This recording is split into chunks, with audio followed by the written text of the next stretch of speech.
Hey everyone, welcome, genuine creators, welcome back. Hey guys, today I want to talk to you about something here about being tax-free. So now I'm trying to get out of this tight spot right here. I want to talk to you about becoming tax-free. So imagine that how different your life would be if every deposit that you made into the bank from here on out, you would get a dollar for dollar return on your money during tax season. How different would your life be? So today I'm going to show you how you can leverage your credit or other people's credit, right? Other people's money, to put yourself in the creditor's position and change your relationship with your bank now, and from here on out, change your status with the bank for the rest of your life. So to illustrate this, I'm going to go to the story of David. I'm going to go to the story of David. And we're going to have to overcome some giants, right? There's some giants in the land. So for those who are watching, for my subscribers, and for those who are just tuning in and who are going to be tuning in, who has some giants in their life? Anybody have any giants in their life? I know I had, and I know I've had, and I have some giants in my life. And so what are some of these giants that we got to overcome? Some of these giants, David had a big giant. This giant was 9 foot. He had a literal giant-sized man. Giant-sized man who was 9 foot tall, 9 inches. He was almost 10 foot tall. So this guy had a literal giant in his life called Goliath. And I did a video a few days back, guys, on 3 reasons that Goliath was guaranteed to lose the battle with David. So you can check that out. It's literally a short, less than 60 seconds. But you might find that helpful. But so to move on, David had a giant. He was 9 foot 9 inches tall, and he was defying the armies of Israel. He was defying God's children. And if you're a believer like me, if you believe in Christ, if you believe in Jesus, you know you've experienced people, you've experienced circumstances in your life where, whether it was your own self defying, right, or your own mind defying, contradicting things, or other people coming against you and contradicting, okay?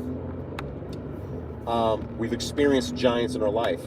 And so his giant was a guy called Goliath, and he came out day after day for 40 days, day after day after day, taunting the people, taunting David's people, right? And David was the youngest.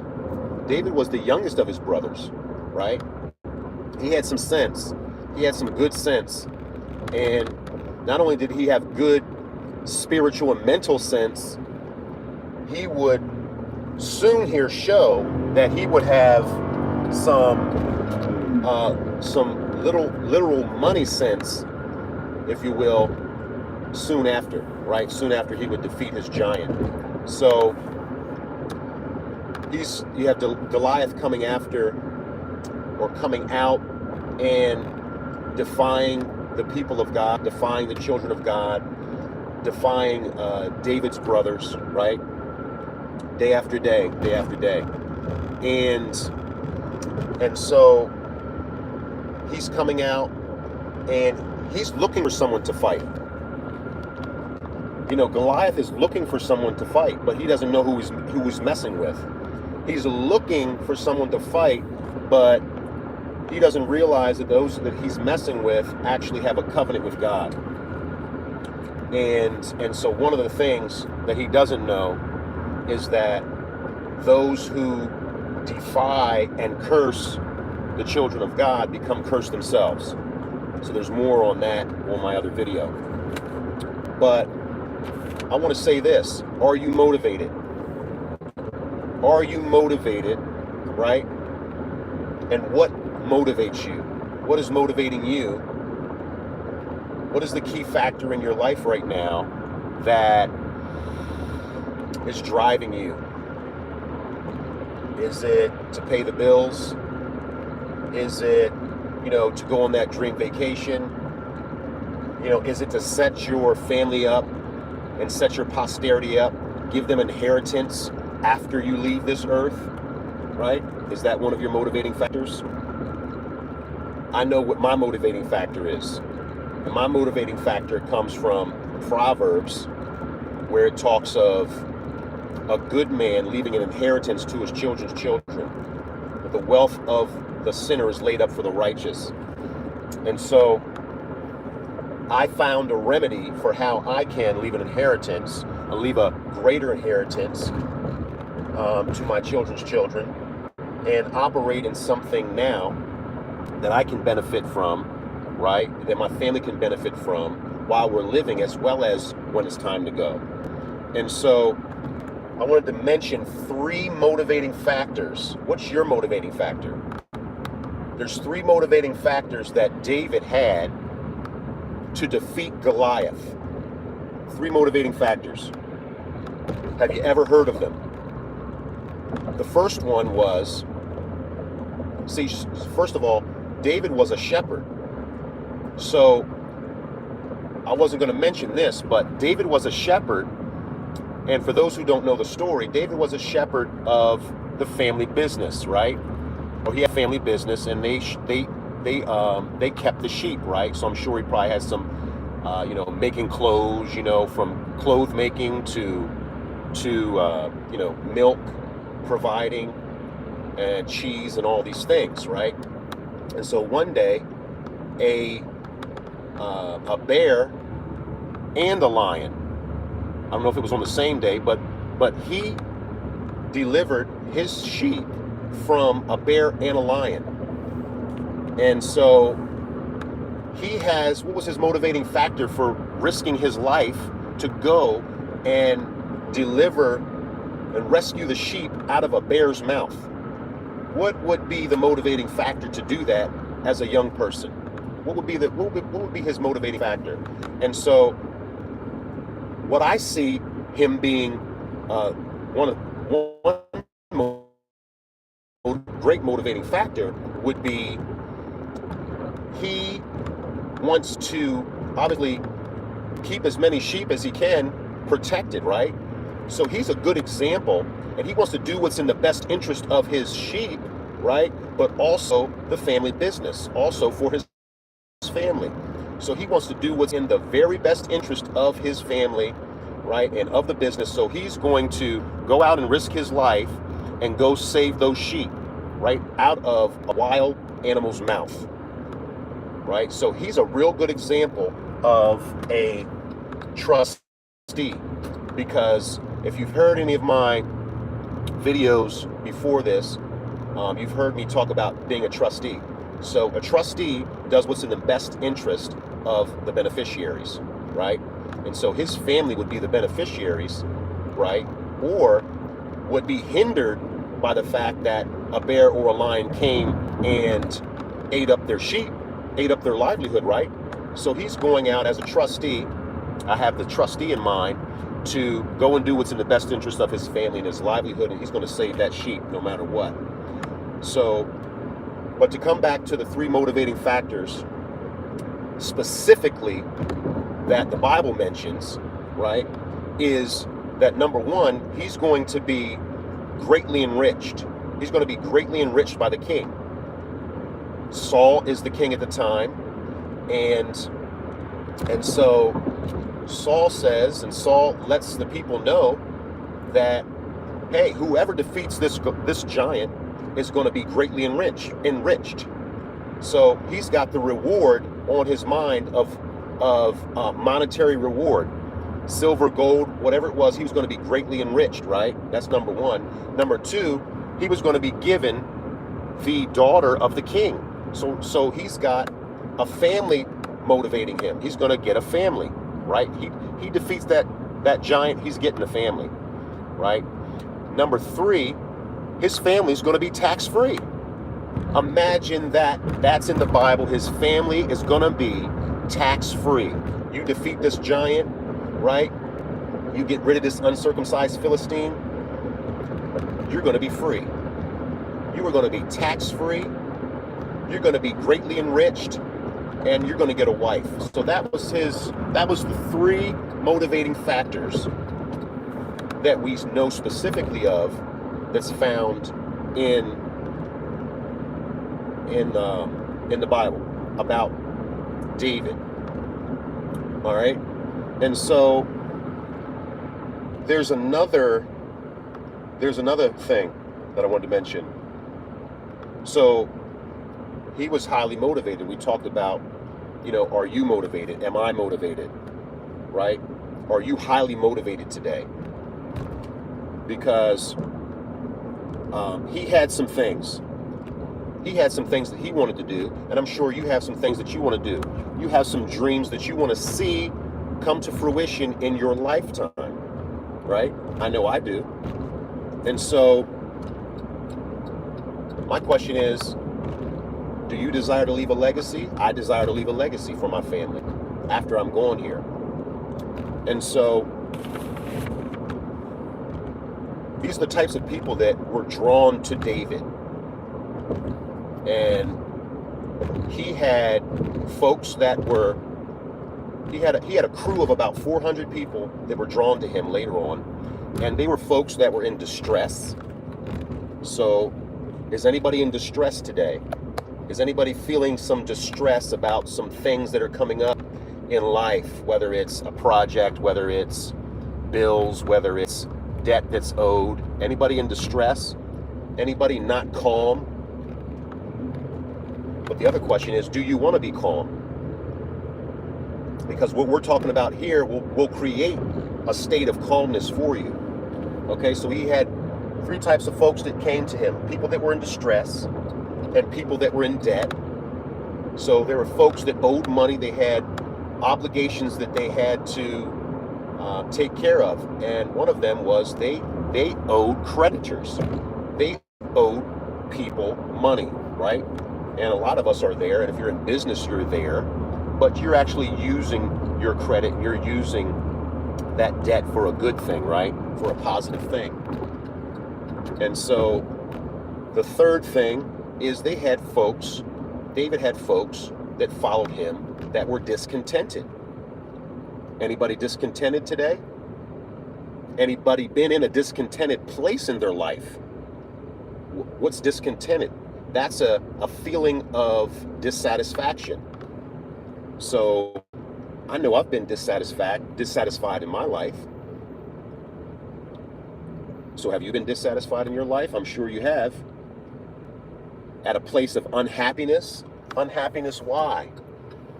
Why have we been unhappy? Or why have we been discontented? Because we've been in a place where either we put ourselves in a place or something transpired and our circumstance is such that, you know what, you're unhappy or you're discontented, right? So today I'm talking about ways that you can become the creditor and get dollar for dollar back what you put in the bank. And so I want to illustrate this and tell the story first of David. Is a really good example of being a trustee. He's a really good example of someone who was doing something right already. He was doing something that was in the best interest of his beneficiaries, his family, by tending the sheep. And then he brought that to the forefront, to the war front, right? In his battle with Goliath, right? And in his motivation, which was he was highly motivated, and he was to defeat Goliath. And three of the motivating factors were based on, or one of the motivating factors was based on monetary reward, right? And so there's nothing wrong with being being motivated for monetary reasons, right?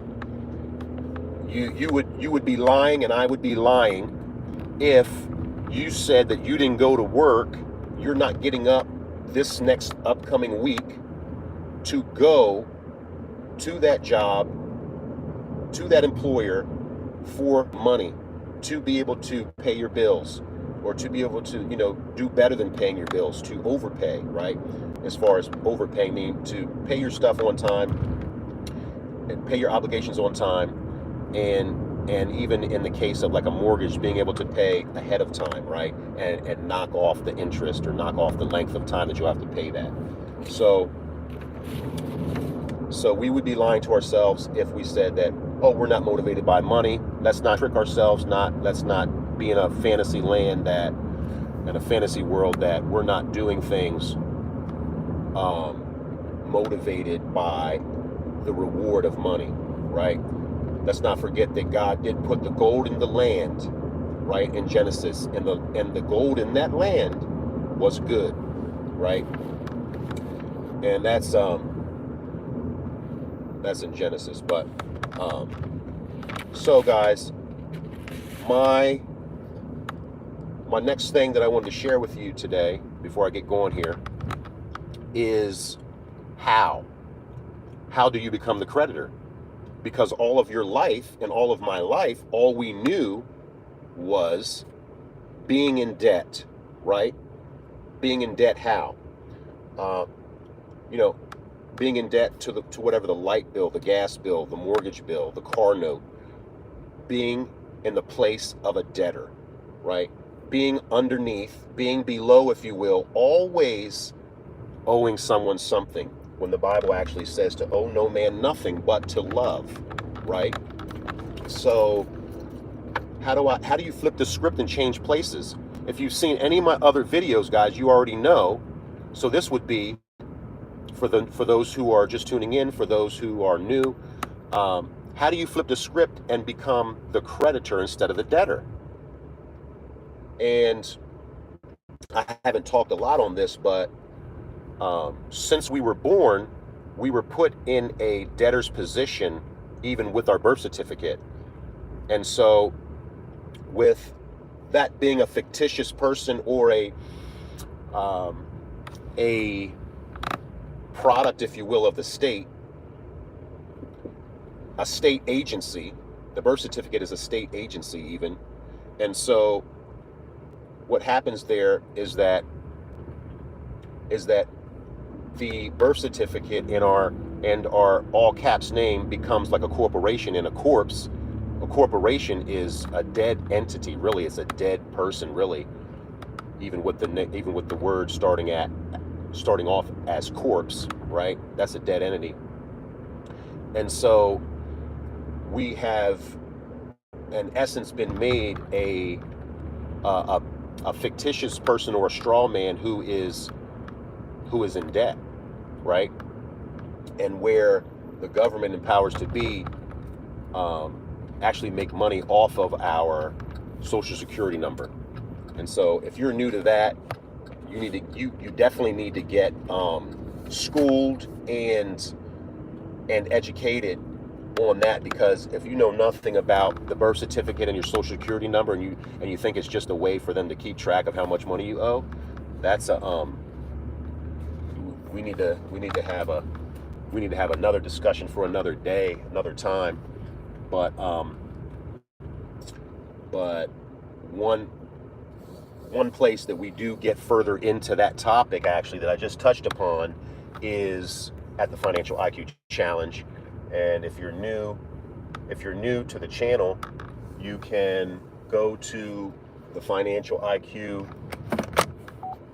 GenuineAssetsCreator.groovesell link at the top of my YouTube channel, and just backing up here, trying to get in my spot so I can get going here to the top of my YouTube channel, guys, and excuse me, and click on the financialiq.groovesell link, and sign up if you like to register to the Financial IQ Challenge and find out by my partner and mentor Rick the Wealth Coach more information on the birth certificate and your social security number, how it's really used, and how we've been, and how it makes us actually the debtor instead of the creditor all of our life. But there's a remedy for that, and I want to touch upon the remedy. I don't want to go into that other stuff because that's not what this video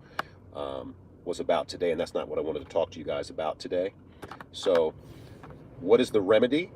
For those who are new, for those who have been following, you already know the remedy because you've seen my videos. You've seen my short videos. I make really short videos, and some of the longer ones get more drawn out. And I know I can be. I'm not gonna fake it. I can lose my track of mind, and so focus and things like that. So we're all working on something, right? And I'm just going to be honest. For me in my life, my giant in my life has been in the past focus, lack of focus. Does anybody else identify with lack of focus? Because for much of my life have I been unfocused and lack of focus. So I'm being transparent with you guys today. That was a big thing I used to have to take, and I'm sure a lot of, even younger folks today have had to take that thing called Ritalin, that thing that's supposed to calm you down. I was very hyper as a young person, very, very hyper. In my videos and things now, you would not know that. My mom literally prayed me off of that drug, Ritalin, right? And so I have to really, if you will, at times get myself even psyched up because I'm so low key now, but I used to be so hyper. But focus was my issue, right? And so that's been a giant in my life. What's your giant? And you can put it in the chat. You can put in the chat, what's your giant, right? For some of you, your giant is being overtaxed. For some of you, your giant is the lack of the right financial knowledge, right? The right financial schooling. And so on to how you can become the creditor. One of the ways and one of the remedies that a person can flip the script and become the creditor instead of the debtor today, 2024, is to open up an irrevocable trust. That's right, an irrevocable trust. Another way is to change your political status. That's another way. But you don't have to change your political status to open up an irrevocable trust account. Some people think that they have to get their status completely changed at first, but that's not true. You do not have to change your status on the forefront and at the beginning here. That's just something that would make you even more free. And there's more on that at the Financial IQ Challenge. There's a plethora of information and things and topics that are talked about at the Financial IQ Challenge. Guys, the irrevocable trust is just one.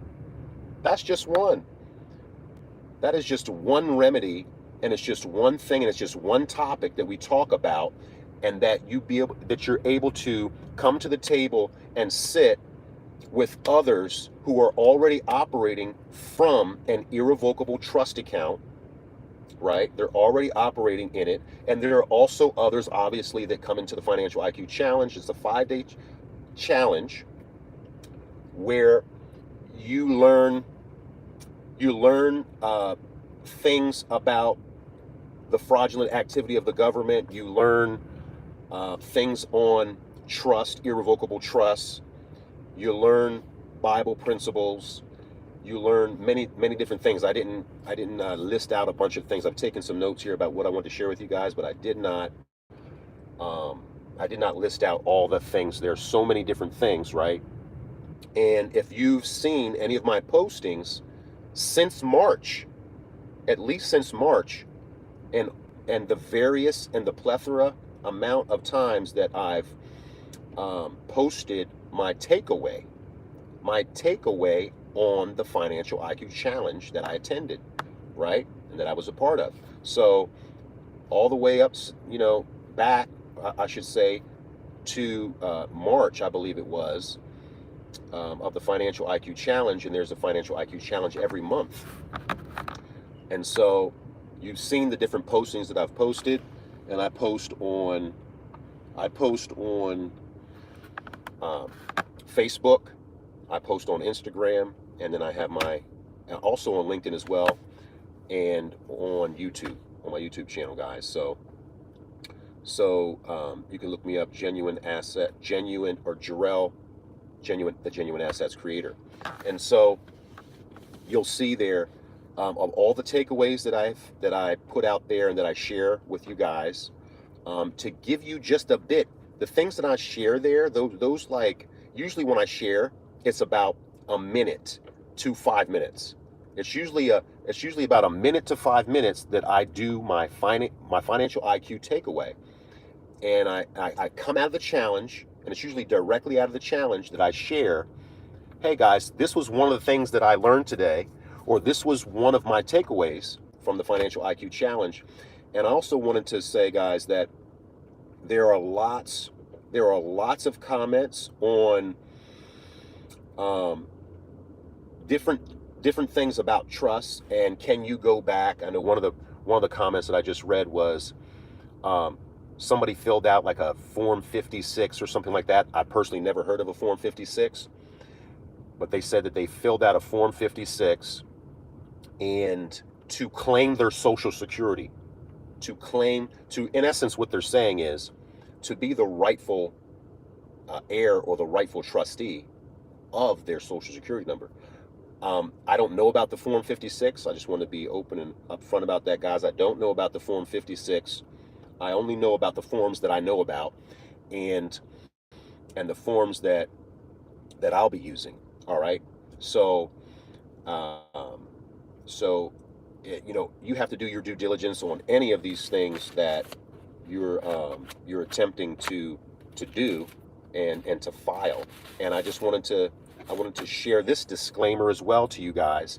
I would not attempt personally. This is my experience, and this is my personal advice. I would not attempt to fill out any UCCs or any 1099s if you have not been properly trained, if you do not have a team behind you who is expert in common law, irrevocable trust, right?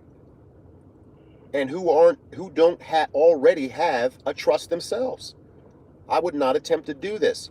But you have to do what's in your own best interest, just like David. You have to do what's in your own best interest. I can't tell you what to do. I can only tell you what I'm doing, and I can only tell you what my training has been, and I can only advise you based on my mentor, okay? And one of the things you'll learn is you can't go above your training. You can't go above your training. You can't try to do what you don't know how to do. And I use this example for a comment that was made. Someone asked about filling out a certain form, or can they go back so many years to fill out 1099 or UCC?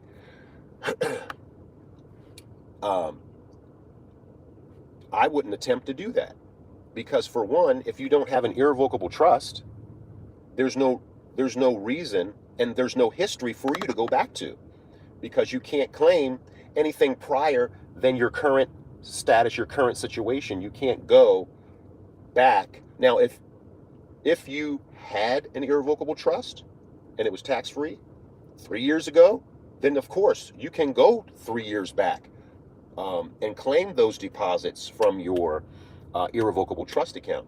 But you cannot claim monies from that trust that wasn't there. You can't. So that maybe was just created. You can't go back 3 years. So that answers that. And I wanted to add to that, guys, that use this for example. Would someone in their right mind attempt to build a jet, or even a car for that matter, with gathering up a bunch of scraps, a bunch of metal, some motherboards here and there, some computer boards here and there, some jet fuel, some gasoline, take something from a computer, take something over here from another car, take something over here from another mechanical or electrical device, and try to build a jet or try to build a car. And you have no history in, aerodynamics, or even the law of thermal aerodynamics, or the tech that's necessary to build a car, right? The technology that goes into a car to building that properly and safely. There's no way I'm going to try to build a car myself or a jet myself. Now, if I had the right training, if I went to schooling for it, if I got my schooling, my training, and I had financial, legal people behind me that knew how to build that, right? Engineers. So, I mean, I have a team, and I have people, if you will, engineers who are expert in common law to be able to build or create a common law irrevocable trust. So I know some people try to get that created for them. You can do that. You have to do what's in your own best interest. And I know of people that have done that, right? But if you have that already done, that's great, right? But you also have to ask yourself this: is it tax-free? If you have an irrevocable trust, and those who are watching me, if you have an irrevocable trust, is it tax-free? Do you know if it's tax-free? Does it have a 6 or a 7 after the dash? If it doesn't have a 6 or a 7 after the dash, it's not tax-free. And even if you do have a 6 or a 7 after the dash, do you know how to file the proper and correct paperwork for your particular trust that you have? Okay? So I know one thing that my team and my mentor will not do. They will not try to rectify an old or an existing trust. Okay, they're not going to try to work with that and turn that into the right thing, right? The trust that they create. They will not take an old trust and turn it into a new trust. That they're not going to do that. So I know there might be someone who's wondering about that. So that's not going to happen. But I know that for those who are inquiring and have multiple questions, because I can't answer all the questions that are comment that you guys put in the comments, but I answer as many as I can. And for those who do have some articulate questions, for those who do have questions that are very intriguing questions to yourself, my advice would be to check out the Financial IQ Challenge. If you have to do what's in your own best interest. If you desire to do that, we have available for you guys the financialiq.groovesell link. It's in my you can go to my community section on my YouTube channel, or you can go at the top of my YouTube channel in the links or the about, and you'll find that there as well, guys. So I did touch upon that, I believe, guys, how you can flip the script and turn yourself from the debtor, which you've been all your life. Why would you continue to operate and function as a debtor? Why in my right mind, if I knew a different way, why would I continue to operate as a debtor when I can flip the script by leveraging my credit? So let's talk about that. How can you leverage your credit? You can leverage your credit. I got bad credit, Jerrell. I got bad credit. I can't leverage my credit. First of all, don't say that you can't. All right. There are different programs out there where you can get your credit corrected. But let's say you have bad credit, because I know many people do, right?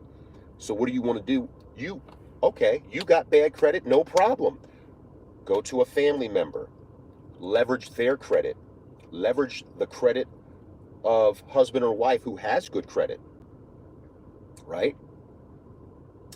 Leverage a bank line of credit. You could leverage also a bank line of credit to flip the script.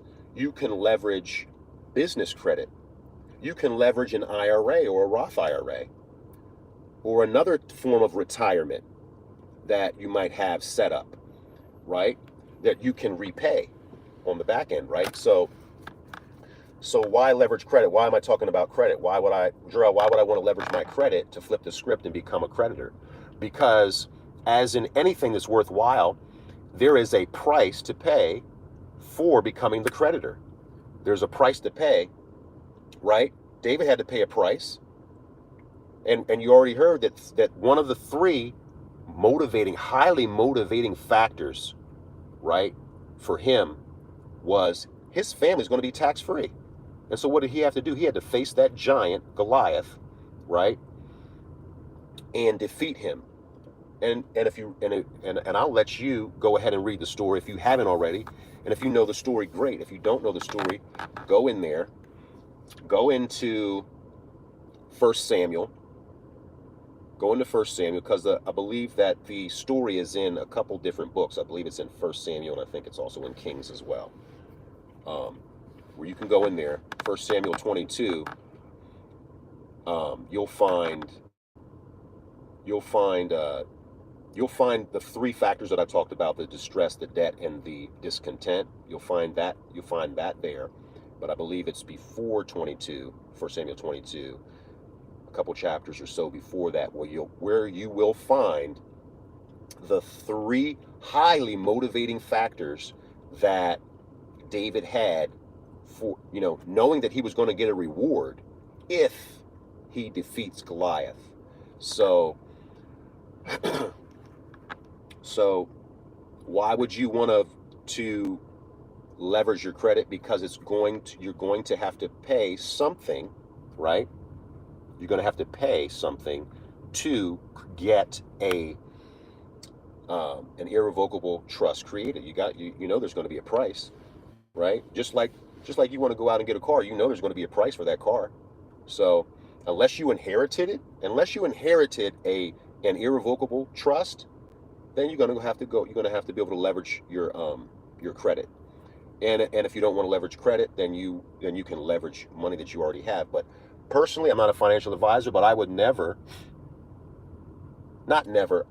I wouldn't, if I had the option of leveraging credit or liquidating cash, I would leverage the credit, because now I can pay that back over time, right?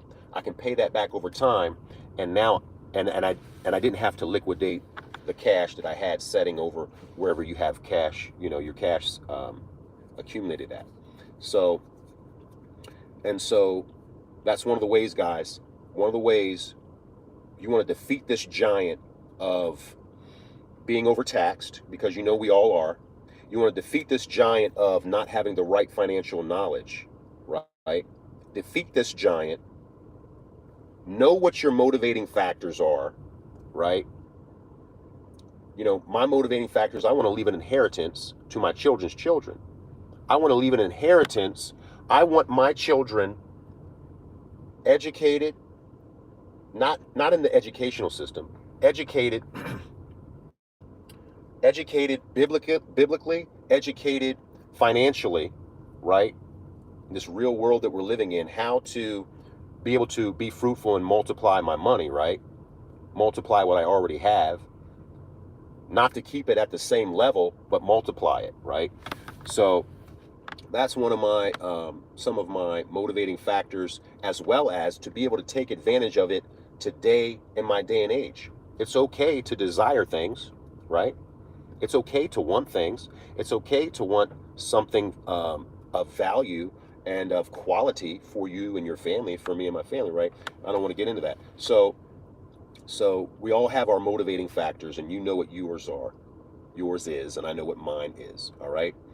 And so that's what I wanted to share with you guys today. Flip the script, right? Transform yourself from being the debtor to becoming the creditor. And one of the ways that you're able to do that, where you can set yourself up to get dollar for dollar back what you put in the bank, what you deposit in the bank, is to become a creditor. And one way you can become a creditor is by becoming a trustee of an irrevocable trust. Right? Now, that's one of the ways. That's one of the major ways. So now the next thing that I would suggest, and the next thing that one would say, okay, well, if you don't have an irrevocable trust, if you're not a trustee, if you don't have a non-interest bearing account, if you don't have a tax-free trust account, the next order of the process would be, hey, how do I do this? Right? And so I already shared that before. You can click on the financialiq.groupsell link at the top of my YouTube channel, or go to the community and click on that. It's not going to take you to a place, guys, where it has my face. My face isn't there right now. Okay? I am in partnership with Rick Williams, otherwise known as Rick the Wealth Coach. He is a mentor. He is my mentor, right? But my face isn't going to be there. So know that ahead of time, that myself and he has provided this financialiq.groupsell link, which is my link that I'm extending to you guys to go through that link and attend the Financial IQ Challenge. If you've got questions, right?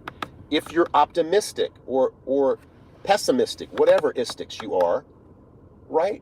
Go find out what you don't know. That's my suggestion.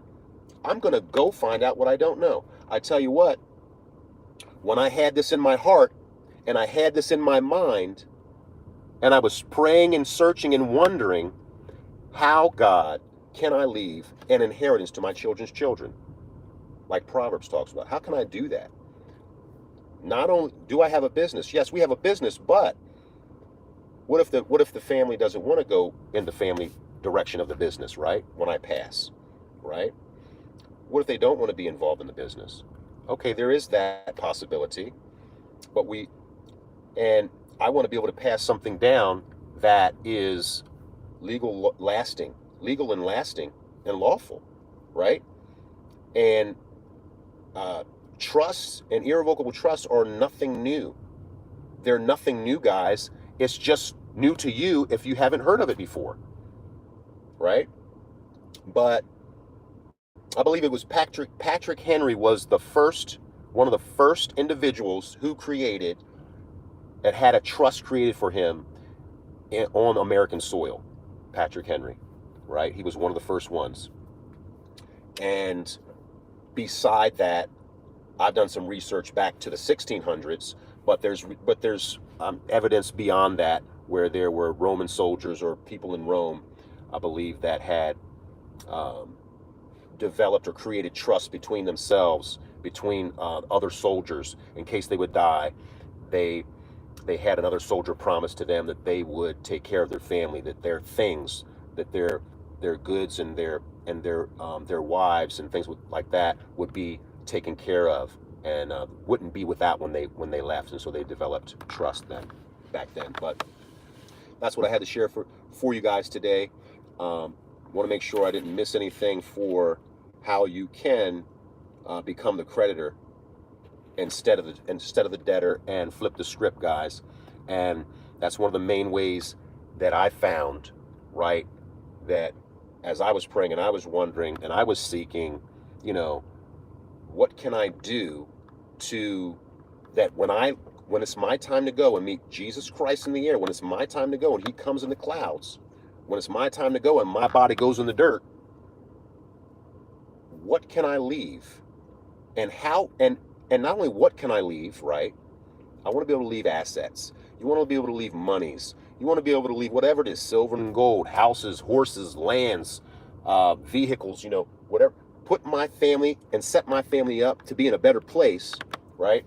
We want to be able to leave those things, but not only leave those things, but leave them protected, right? So the state and others are not meddling in your business. That's going to happen with an irrevocable trust, right? We want to be able to leave them things. We don't want to work all of our lives and have nothing to leave. or the things that we did leave are taxed over and over and over, because everything has already been taxed over and over and over. So this is a way, and this is a vehicle, if you so choose, to operate as a trustee from an irrevocable trust where it is private, where others cannot, and the courts and the judges and things like that cannot intermeddle in your business, because it's a private trust, right? This is a private trust. And so one of the perks and the benefits of a private trust is when that person passes, their things are not going to go to probate court. Because if you've heard any of the stories of Michael Jackson, of Aretha Franklin, of James Brown, and also Bozeman, I believe it was, who was in Black Panther, like, these guys left untold, right, sums of money after they passed, and I believe it all went to probate court. Imagine having such deep pockets, that like millions and millions and millions of dollars, such deep pockets. I believe Michael Jackson was like 700 million, where you have such deep pockets, and those around you, you didn't have someone around you, and it's not speaking bad about them, but it's like, I don't want that to happen to me. So having such deep pockets and not having the correct financial advice and advisors around you who knew about, or maybe they knew but they just didn't reveal, they didn't know about irrevocable trust, where when you pass, your money's going to go to who you said it's going to go to. Your things are going to go to who you said it's going to go to, and there's no question about it, and there's no questioning it, right? So it can't be tried in court, right? Because they can't come back and say that this person wasn't of their right mind, because it's an irrevocable trust. Whereas living trusts and all these other plethora of trusts that you can get, I believe can be tried, can be, where they say, hey, no, that guy wasn't in their right mind when they wrote this, and now a family member tries to say, no, I want this, or I want that. There's none of that with an irrevocable trust. Okay, guys, so that's all I had to share for you guys today.